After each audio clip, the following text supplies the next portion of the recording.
Welcome to this week's Real Lawyers podcast.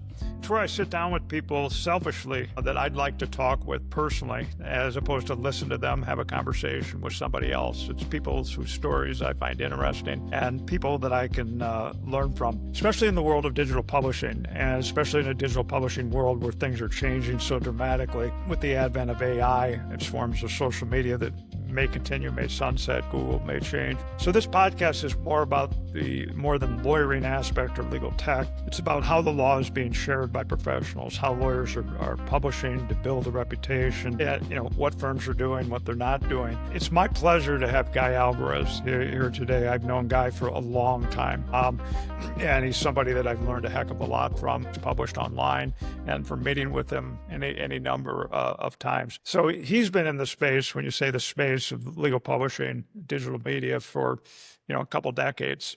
He built one of the first, if not the first, and we'll talk about it, large law firm websites, believe it or not. So we're going back a long time with that. He was global director of digital marketing at KPMG.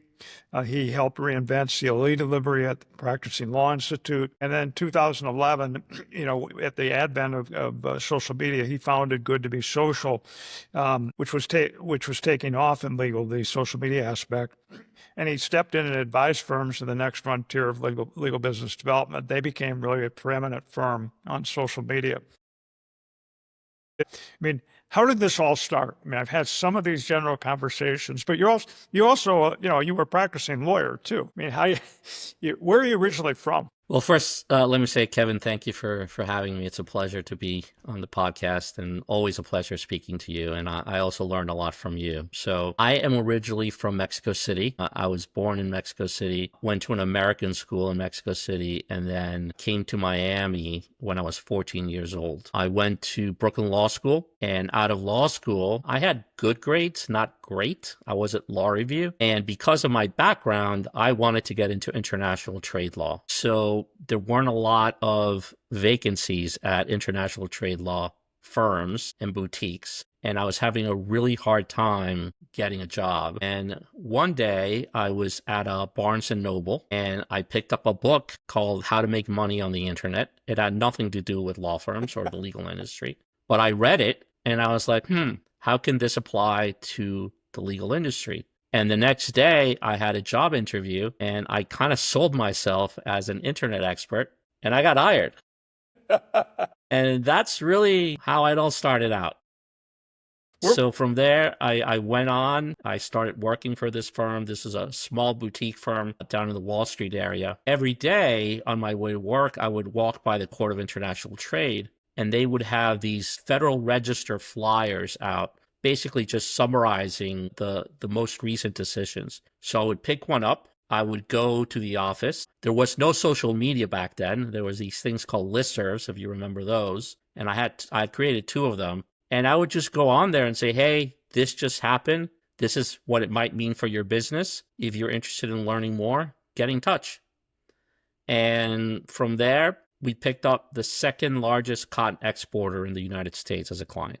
That's how it all got started. Yeah, I mean, for people that don't know what a listserv is, I had 4 of them for my law firm. And so you invite people that might be in need of legal services, as well as sophisticated lawyers on the subject. And as soon as an email came in, it broadcast out to all the emails of the participants. And so the person that was hosting this conversation or responding to the questions built relationships and got work. It was almost like going on below the surface of the street that nobody else could see. It's like, wow, we're doing business and we're getting work by using this thing called the internet with listservs that nobody's heard about. Exactly. So you're in this firm and you know something about the internet. Where does it go from there? I mean, now you're starting to see things that nobody is seeing or understanding. Yeah. So the funniest thing is these guys, they were old school lawyers and they were fascinated, but at the same time, they were like, a perfect example is they would have their secretaries print out emails that would come in, have them give it to them in paper. They would write the reply and then give it back to the secretary to put the email back. So, they were fascinated. They were amazed that I was able to bring in some business that way. And, it was really at the beginning of the .com era. And so I was getting requests from different bar association, the New York County Lawyers Association, New York City Bar. They're asking me to come in and talk about what I had done and what I was doing and how I was using the internet to help this firm grow its practice. Then next thing you know, I had a bunch of other firms reach out. It's like, hey, why don't you come work for us? And after a little while, I decided, you know what? I'm not going to go work for anyone. I'm just going to start my own little internet company. And my parents freaked out. They're like, what do you mean? I just spent all this money in law school and now you're going to leave. And I took a risk, and I did. And I started building websites, some of the very first websites to some of the largest AmLaw firms. And my only competitor at that point was the predecessor of ALM, a company that was called the New York Law Publishing Company, headed by Jimmy Finkelstein. And they had a division called Law Journal Extra. And so they were competing with me, and I was beating them a lot of times. And it was just me and this developer, really. And so this guy, Joe Lamport, came in and said, hey, why don't you come join us instead of competing against us? And after a little while, they made a pretty nice offer, and I decided to do that. So that's how it all got started. It's so eerily similar to kind of where I started, but I did it inside my own small law firm and somehow got the courage to close the law firm and move the family across the country on something that most people couldn't see. You made the point that you were doing work for major law firms on their website with just some other person. So it didn't take forming this big company to get something off the ground, pull together the concept, do it, and get paid for it. So oftentimes I'll be at conferences or whatnot that people are sitting there talking about a concept, needing to raise large sum of money. They haven't sold anything or delivered anything that anybody will pay for. What's your advice to some of these ideas, especially with AI, that can get moving quickly? That's a great question. As you know, I was at a conference out here in the Hamptons last week. I'm sure we'll talk more about that. And I met with a lot of entrepreneurs, some of them which had successfully built companies and exited out. Others where they were setting their stage for their first company. And the question was, at what point should you get funding? Look, in every company that I've had, I never got funding. I always bootstrapped it. And when I finally sold Good to Be Social, and it was purchased by a private equity-backed company, yeah, it was nice to have the money, but I didn't love being told what to do, quite frankly. So I would give people the advice is, first of all, a couple of things. Don't set out to just make money. Money is an outcome. Really set out to solve a problem. That's the really important thing, right? Try to solve a problem that you see a lot of people having, trying to find a better way. Develop a minimum viable candidate. And then if it works, then if you want to scale, you can do that. But I don't understand all these firms that are looking for pre-seed or angel investment before they have any revenues. It just doesn't make any sense to me, but Oftentimes then you get one of the funded companies and you spend half your time having to meet the other people that are funded by the company to see how you can work with them. Exactly. There's a lot of truth to that. And I laud you for doing it because it's not the easiest, because you're sitting there waking up in the middle of the night going, do I have enough? What if this breaks down? I'm the first person that somebody's going to be contacted. But I mean, Exactly. if you go to companies as big as Oracle, when they put that database together with somebody driving across the Golden Gate Bridge and they're hearing reports of some failure in the space shuttle and they're going, oh, God forbid it is that part that we weren't sure was going to work. And they pieced the thing together. And it was Guy Kawasaki that said the same thing that you just said about bootstrapping it. You'll know whether you have a product when somebody takes money out of their pocket and puts it in your pocket. Exactly. So then you're inside this larger institution. How'd you like that, and where'd that all go? So you're talking about ALM or? Yeah. Because it's a good story. I've heard only parts of this, but it's good. Yeah. So working at the New York Law Publishing Company, it was a lot of fun. Like, we were doing like really cool stuff. We would have, I guess they were the predecessors of webinars. We would have people on, and it was a lot of fun. I was enjoying my time there. And then a buddy of mine from college reached out, and he had gotten a job at KPMG out of college. And he said to me, hey, they're looking to hire someone like you. Do you know anyone? And I'm like, I know a couple of people. I'll give you, their information. And a couple of weeks later, he came back to me and said, yeah, they didn't like any of those people. They want to talk to you. And I said, Steve, I don't know anything about tax consulting. I'm a lawyer and and I only know this industry. And he's like, just do me a favor and talk to them. So I said, okay. So I went ahead and I met with a couple of people there. And next thing you know, they made me this ridiculous offer. And I became global director of digital marketing at KPMG. Running 140 different websites, had taxonomies for every different country. They had no consistent content management system. And then on top of that, their consulting arm was separating. So one of the first projects I was given is figure out how to create a new KPMG consulting website. So again, not expected, but it was a hell of a lot of fun. What years were that? What year was that? That was 97 or 98 to like 2001, 2002. So you were at ALM before Peter Scheer got there in the recorder. And when I would start knocking on Pollock's door in 99, say, what do you think of a virtual law community? Yeah.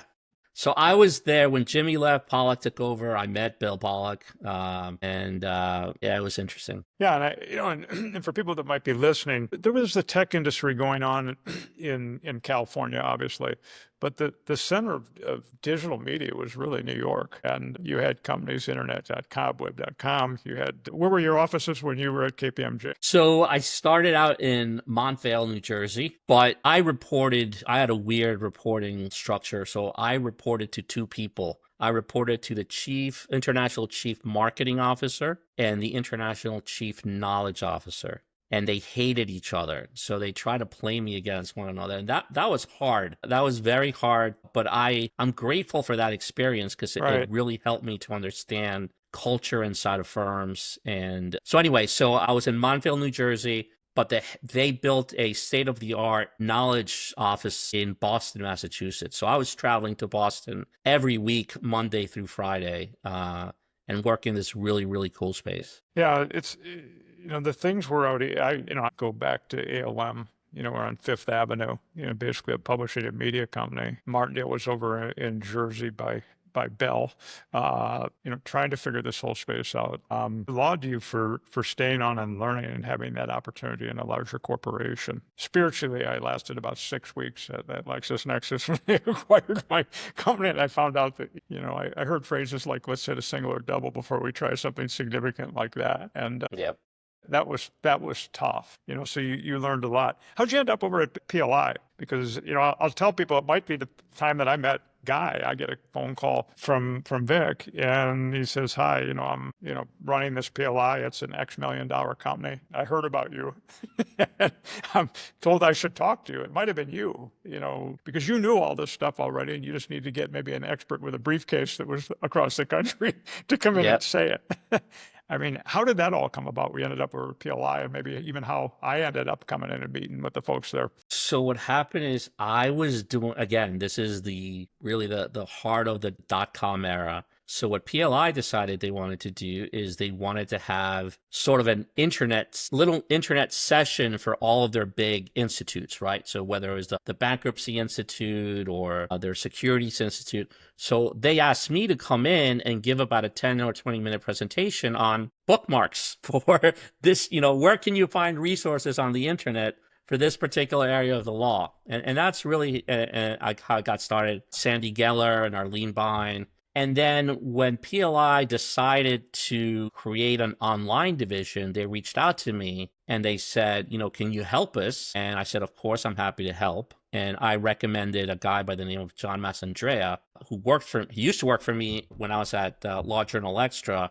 And then I brought him on to KPMG. And then when I left KPMG, I recommended him for that job. And then when I left KPMG, they wanted to take the next step and figure out how to use social media and all these other things. And so they initially hired me as a consultant. That's when I recommended they speak to you, by the way. I was a consultant for a little while, and then Vic asked me to stay on and run R&D. Yeah, it's a good company. Vic's last name is what? So people know the history. Vic Rubino, yeah. And then it was his daughter that ran it afterwards. It's a really fine company, PLI.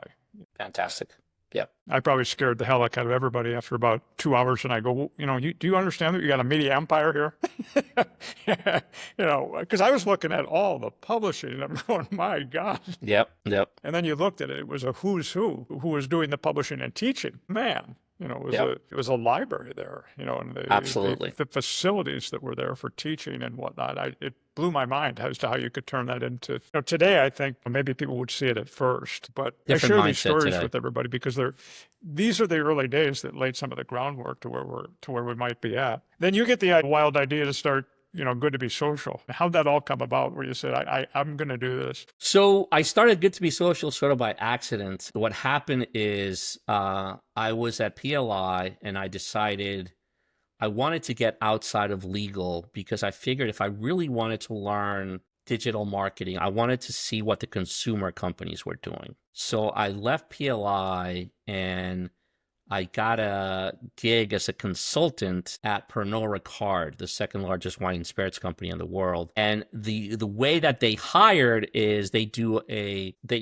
only hire consultants that have LLCs. So I had to create an LLC, and that's when I created Good to Be Social. I just thought it was a nice name. And I worked at Pernod Ricard for about, I think it was a little bit under a year, helping them with their digital strategy and helping them build an internal knowledge management tool. And then when I left, I had this LLC. So I'm like, okay, so I'm going to take this and try to get more clients. And it was never my intention to focus on the legal industry, but that's who I knew. And that's what happened, basically. And that's what happened. Yeah, I mean, it's an interesting point what you're making about that's who you knew, because we get pulled by people, why aren't you doing it for accounting? Why aren't you doing it for engineers? And we did it for a large accounting firm in Ireland. We did it for engineering firms in Texas, oil and gas. But at the end of the day, it's kind of, I knew the nomenclature and I knew how the businesses ran. And I guess there's nothing wrong with that, especially as you're thinking about starting a company. You can go niche deep. I mean, what do you think about that? If somebody's asking you the question, let's say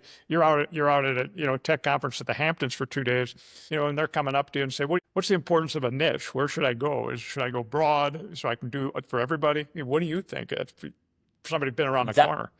Niche is the best decision I ever made. That I would give that response to everyone today. If you're looking, the more specialized you can become, the more niche, the bigger success you can have, I think, because you really learn, who your target audience is, you understand what their pain points are, and you can really develop things that they actually need. I even say it to lawyers all the time when I talk to them. When I was at Good to Be Social, we would come in and I'm like, okay, what services or what practice areas do you want to market? And they would be like, well, I'm a generalist. I do everything. And I'm like, that's great, but that's not good from a marketing perspective. No one's going to hire you because you do everything. And I would say to them, look, you can still take any case you want to take, but in terms of marketing, the more that we can focus on a particular area or a particular niche, the more success you're going to have. And that's the case for law firms. That's the same case for agencies or product companies. I feel like niching is a great way to be successful.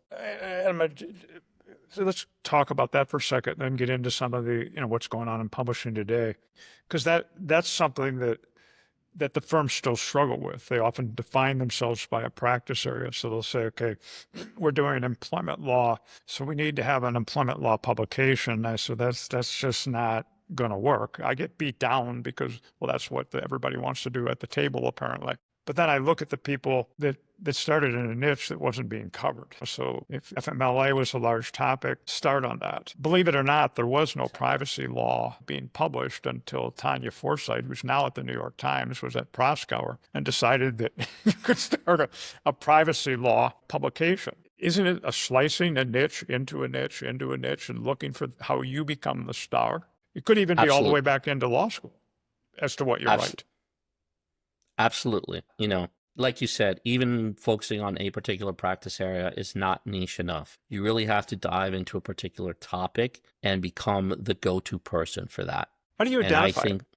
Because somebody's going to tell you, Guy, that's easy. But I'll bet you have some common sense answers that you think they're common sense, but everybody wouldn't. How do you identify that niche? Honestly, Kevin, and this is what I did then and what I'm doing now, is talking to people, talking to my target audience, really learning what keeps them up at night, what things they're struggling with, what opportunities they're looking at, and picking one that I feel is underexposed, not something that a lot of people are focusing on, and just learning everything I can about that. Yeah, and something you're passionate about too. But it's very similar to what John Corey said last week, where their organization is going out at Green Target and interviewing the in-house counsel and execs and say, what is it that you're working on, and where do you see gaps in the insight and commentary that firms can offer you? And then they go back to, I mean, it sounds crazy, but then they go back to the firms and say, this is what you need to publish on. Exactly. And what's even crazier, the firms ignore them, and then they publish on something more general. As we start getting into AI, and you're way ahead, and I'm really interested in hearing the story about how you started to dive into it. But even just on this niche thing, I was playing with it one evening, and I said, okay, I'm going to be graduating from law school. I'm going to go back to Iowa where I grew up. What areas, if I want to hang my shingle out, but I want to be a successful lawyer, would I want? I start a conversation with GBT. Are you interested in agriculture? Yes. My parents were related to a farm. Well, the amount of business in Iowa that's ag related is like 90%. What business areas in ag are underserved as far as publishing and information that comes out? Then it comes out with a list of choices. I'm reading this and I'm thinking, this is gold for a lawyer. If you started a publication that involved ag, land transactions, and you followed the news on that subject and just reported it and said why you were sharing it, you would be known by everybody in the state. I think it happens. So it's almost like if you build it, they will come type of thing, because it's never, you hadn't had that publication before. Is that possible to even start to have that deep think with ChatGPT? Because if you don't have the resources to get out on the ground and start interviewing people. 100%. I mean, AI is a whole new ballgame, and you can learn things in a way that were never before possible. And you can become very knowledgeable about specific topics very quickly in a way that was never before possible. So yeah, absolutely. You sold Good to Be Social about a year plus, and all of a sudden I'm bumping into you again going, okay, Guy's talking about AI. This is a subject that kept me up at nights from the day that OpenAI and Microsoft had their press conference 2.5 years ago. It's like, do I have a company now or not? Is what I've done for a living going to be relevant or not? And now he pops up. What all of a sudden got you to go, I'm going to go? Tell me the whole story. You're here today with AI. You're still at Good to Be Social. How'd this all come about? So it really came about. It was at we were HubSpot, the CRM company.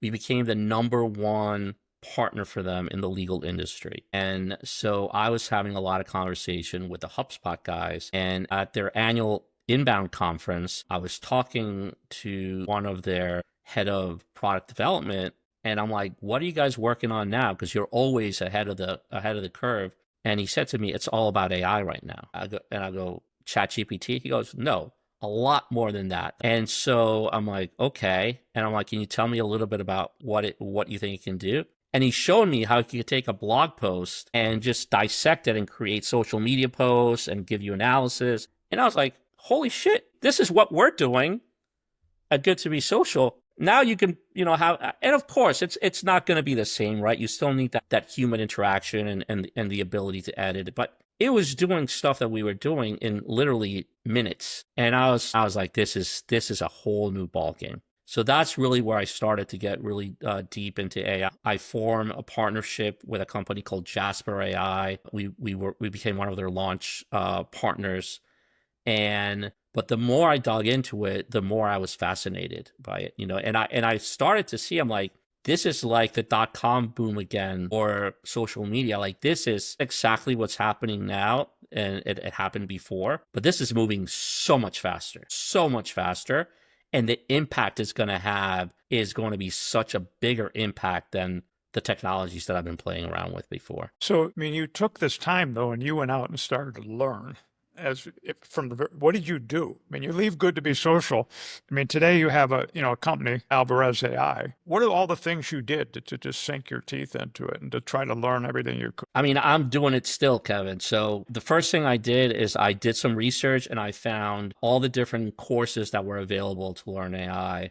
I signed on. MIT had a great course on business implications and business strategy of AI. So I didn't want to learn necessarily the technology, although I've been learning more and more about it. But I wanted to have a good understanding of the technology itself and the business implications of the technology. So that's the first course I took. It was a great course. MIT, obviously, they're the founders of AI. And then at the same time, I started to subscribe to all these different newsletters, podcasts. I joined Coursera. I started to take more courses on Coursera. So that was really, what I was learning about AI. At the same time, I started to reach out to my network and just, hey, I want to talk to you about AI. I want to know what you're up to. I want to know what you're doing. Are you doing anything? If you're not, why not? If you are, what are you trying it out? And that's really how I got to where I am today, is just, knee deep, immersive into everything that's going on.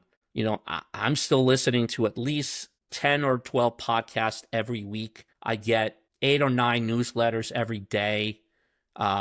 And it's coming fast and furious, but I feel like, I've learned a lot in a short period of time. One of the things that I have always been successful at is figuring out the business implications of a particular technology. And so very quickly, I saw how this was going to have an impact in our industry. And the other thing I saw is there's a lot of noise about AI, and a lot of firms are trying AI, but a lot of them are focused on using AI for the practice of law. Very few are focused on using AI for the business of law. And that has always been, to me, what's the most intriguing part of technology. So I decided that was going to be my niche. Yeah, I mean, and when you think of the business, it's operations, it's business development, it's marketing, it's communication, because oftentimes the firms will focus on, how do we save money?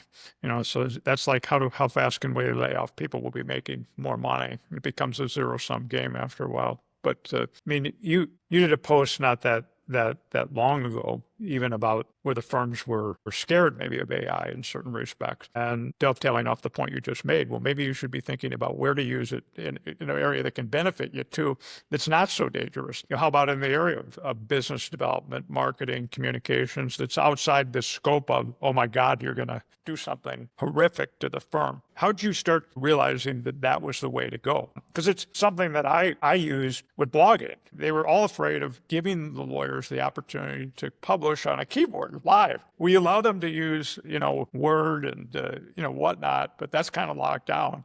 We can see everything that's going on. You want them to use a web-based thing and have access to the internet. And that's what, let's not use it for clients' work. Let's just use it over here for business development and get everybody comfortable with it. I mean, how'd you start looking at it that way? And how are the firms receiving that conversation when you're talking to them? So again, a lot of noise, a lot of vendors on the practice of law, not a lot on the other side. There's a lot of risk. And you started to see all the things that were happening, people submitting briefs or motions to the court with hallucinations, getting into trouble for not properly checking things. And I'm like, what are the use cases that are not so risky, right? How can you get started to understand what this technology can do and do it in a safe way that enables you to experiment and to test around, and at the same time not worry so much about privacy or confidentiality type of implications? And it just seemed to me like this was the best way to do that. And, in talking to a lot of firms, both the lawyers as well as the marketing and business development professionals, this is something that they need. And it's really changing the way that they can start to look. When I was at Good to Be Social, one of the things I would always tell my clients is, when you're trying to create content, focus on the needs of your client. Focus on a client-centric approach. And most law firms were not doing that, right? Even today, if you go to 100 different law firm websites, 90% of the content you'll see is about the firm itself, right? Our awards, our lawyers, our successes. That's all great, But at the end of the day, you want to understand, what do your clients need? What is it that they're struggling with? What's keeping them up at night? And that's what you should be focused on, right? Even the way law firms organize their websites by practice areas. Clients don't give a shit about what practice area you're in. They have a problem. They want to know, do you have experience in this problem? And can you help me solve it? Period. When you think of, I mean, I can think of any number of questions, but I can only imagine, I'm sitting here and I know that you know more about AI than I do because you're out surveying and whatnot already and you're learning more. And I'm trying to read what I can, including Ethan Mollick's book, which everybody should be reading. Absolutely. I've subscribed to his Substack newsletter. Yes. It'll only keep you awake for 2 or 3 nights, then you'll calm down. But you're in there at the law firm and you're saying you should be starting in business development and marketing, communications area using AI. And they're kind of looking at you like, okay, but tell me what that even means to start. What would I even do? So, and you had to get that question. What would I even do when you say that? Yeah. So basically, you got to figure out, like, what am I doing today to help my clients, and how can I offer more value to them beyond the transactional nature of my practice? If you go to the very concept of what a lawyer is, you're a trusted advisor, right? That's what you want. You want that relationship as a trusted advisor.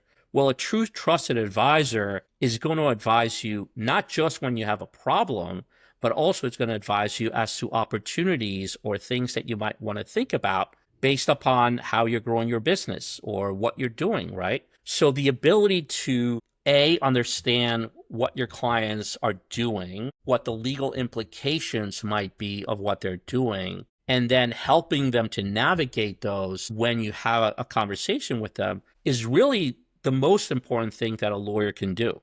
How do I leverage AI in that world now? Because I'm knowing that, but what am I now doing that you can see that I might not be able to see, or the person sitting across the desk from me in the law firm? So I'm using a lot of tools today that I can just upload a list of clients, for example, and the tools will monitor any news that's related to that client, but not just any news, not like such and such hired this person, or this person received an award, but more substantial type of news. Maybe they're buying a company, maybe they're setting up a new office, or maybe they're in an industry that there's a lot of change in. Maybe they're affected by the tariffs. Maybe there's other regulations that are affecting them. So the tools not only allow me to see what's going on with the particular client, but also how they might be impacted by what's going on in the news. And then the tool can help you to get prepared for a meeting, or help you to create communication, or not the entirety of it, to help you to basically, talk to them in a way that is timely and in a way that is going to be valuable for them, right? If you think about it, if you go out to a client and say, hey, Kevin, I noticed that you're doing this. By the way, this might be something that you might be interested, or this might have an impact. Have you thought about this? And if you think about it, it goes back to when I started with the listserv, right? It's the same thing, except there I was going to the court, picking up the document, reading it, figuring out what the angle might be, and publishing it. Now AI can automate a lot of those things, and it gives you a lot better ability to do those things. Yeah, you're still doing it. It's just, it's facilitating you as an assistant that's going like its hair's on fire. I mean, I used to read press releases. I didn't know who the hell to contact about a virtual law community. I bump into Bill Pollack and what his quotes are at American Lawyer Meet. I didn't even know his email. I had to start making it up as to what it would be. The same thing, the person that was running Martindale and Martindale.com. I can only imagine what you're able to start to do by, think of it from the publishing standpoint. It's no more voodoo blogging. It is basically saying, okay, if we have to start a publication right now and it only runs for 9 months, who cares? We can contact the people that need this information and say we'd be remiss if we didn't get this out to you. Yep. Exactly. You stick out. You're working on a survey on AI, with Gladstone. What's that all about? And how'd you get into that? Yeah, so one of my former clients at Good to Be Social, Amy Shepard, who was the CMO. She's now part of Gladstone. And I started to speak to Amy, and we both have the same mentality that she was a CMO at Ballard Spar. And we both noticed that there was a lot of noise about AI, but not in the legal marketing and business development area. So we're like, why don't we create a survey and see what people are doing in this space? So we've had the survey going for a little bit over a month. We're getting pretty close to finishing it up. We wanted to get a certain number of respondents. And again, even though it's not done, a lot of the answers that we're getting so far are pretty interesting. One of the biggest challenges that people are saying in terms of AI adoption is what you would imagine, right? Number one is privacy and security. Right. Another one is culture. So again, in talking to people and doing these types of surveys, it now gives me ideas of what I want to do with the content that I'm creating, because I know those are pain points. So I'm not just going to create something because I think people might be interested in it. I know, because I'm talking to people, what their pain points are. Right.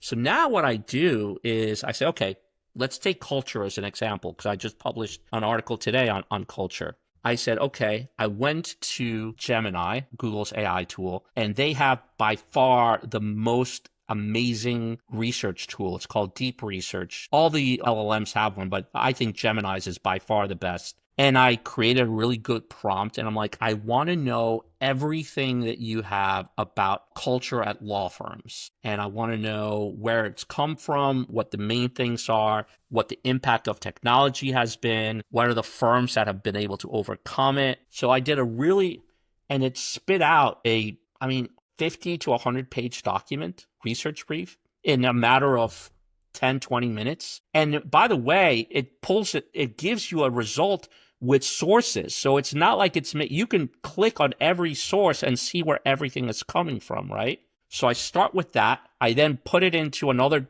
Google tool called Notebook LM, and it creates a podcast out of that. And so now I listen to the podcast for 15 minutes. I start to understand where things are. Then I start to query. I can ask questions to the podcast, to the sources. And then from there, I'm like, okay, there's a lot of content here.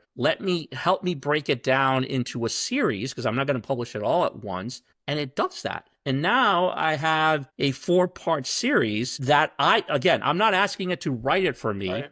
I'm asking it to give me ideas. I'm doing the writing based upon the knowledge that I've gotten. And then I'm having it apply to my voice and those kinds of things. So the ability to, and that's exactly for a lawyer, right? Lawyers don't know enough about their clients' businesses. So if you really want to learn about a specific topic, if you want to become more useful to your clients, if you want to create content that your clients are going to be appreciative of, use the tools that are out there to become really, really knowledgeable about any type of topic that you want. I mean, from a selfish standpoint, we ought to be using Alvarez AI, in conjunction with our clients, introducing them as to what they can do. Let's bring somebody in, and so it's not voodoo publishing here. I mean, I read that book. I mean, to give you an idea, I opened up my machine today, and the first thing I saw was some notification on LinkedIn. The first thing I did when I opened LinkedIn was I saw a guy's post. And before we got online here, recording this podcast, I'm exchanging comments with him because it was just spot on. It went through an analysis of how firms are struggling, with the way that they're structured, what problems that can cause an innovation, the stress that places on,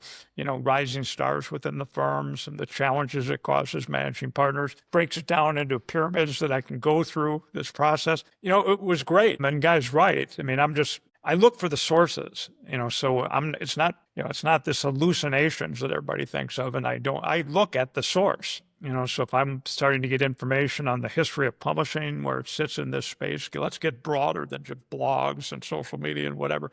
Where was this before? Give me some reports, some findings, and the studies it pulls up, with the links I can look at and see that they're legitimate, and then I can ask for information that's more broken down.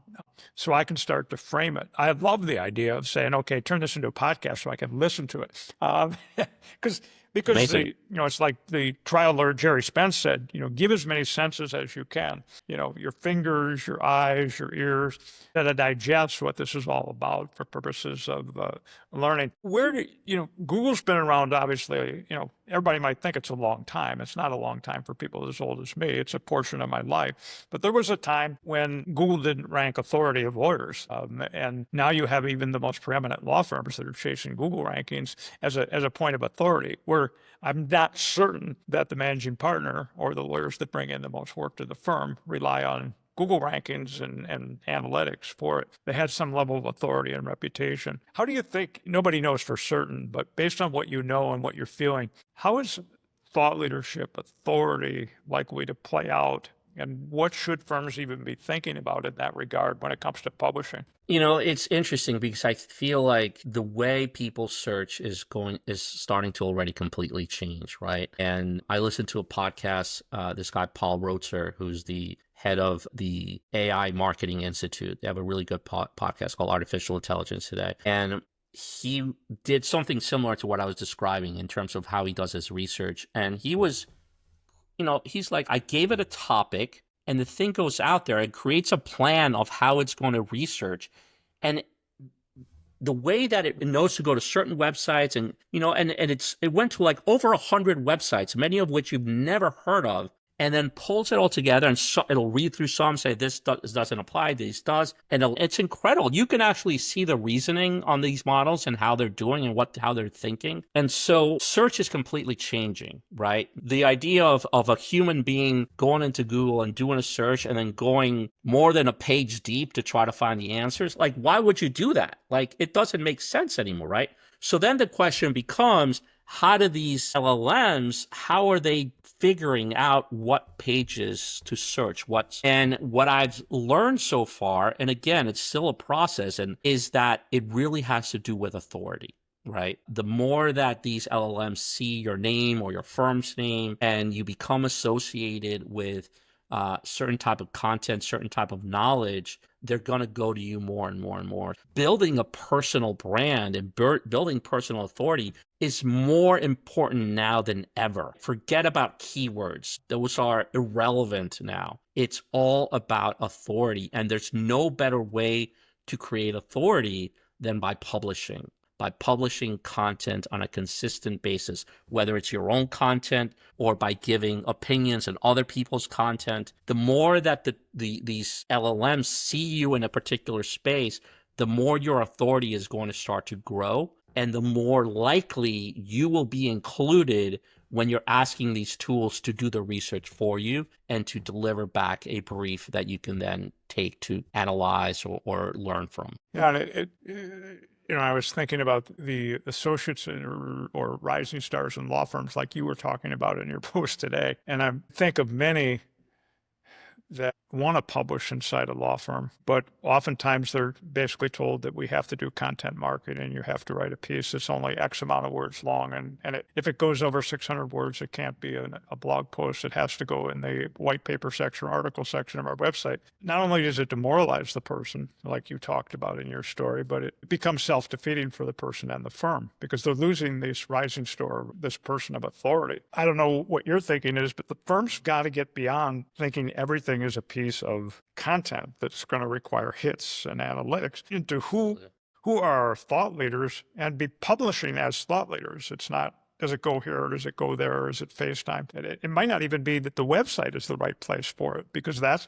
rightfully so. That's an advertisement for the firm and it should be. And maybe there should be publications at other places and get it into libraries, legal libraries, that type of thing. I mean, I don't know what runs through your mind. You're further along the way than I am on AI. I think about publishing only every hour I'm awake. Well, publishing is, these large language models are multi-model, which means they see the writing, but they also can use audio, they can use visuals. So the more that you are out there building your authority with content across, what we're creating right now, it's going to be out there. It's going to build our authority, right? I do a video, I do all of those different things and you should have it everywhere. The more, the better. And firms need to recognize that there's value in doing this. There's a lot of value, right? Yes, you're not billing by the hour for this, but how much potential are you bringing in for the firm because you're doing this?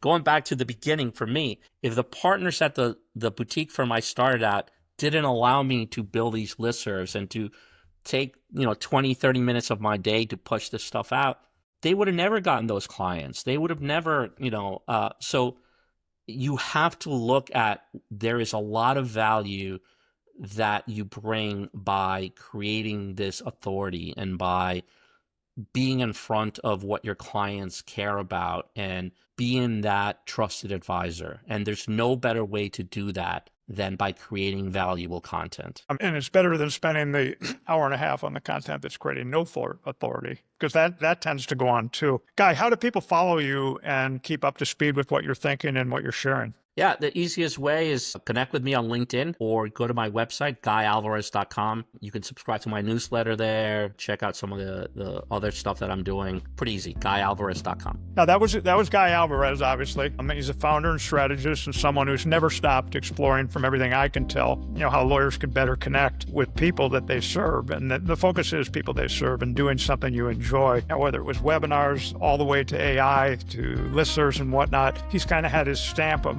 what's been going on in legal from small, medium to the largest firms in the world. If you enjoyed this episode, subscribe and share some of what you see. You can pick it up at any of the places that you subscribe to podcasts. I'll share it on my blog, Real Lawyers Have Blogs, and you'll see it roll across the various social media platforms. Thank you, and I hope you have a great day. Take care.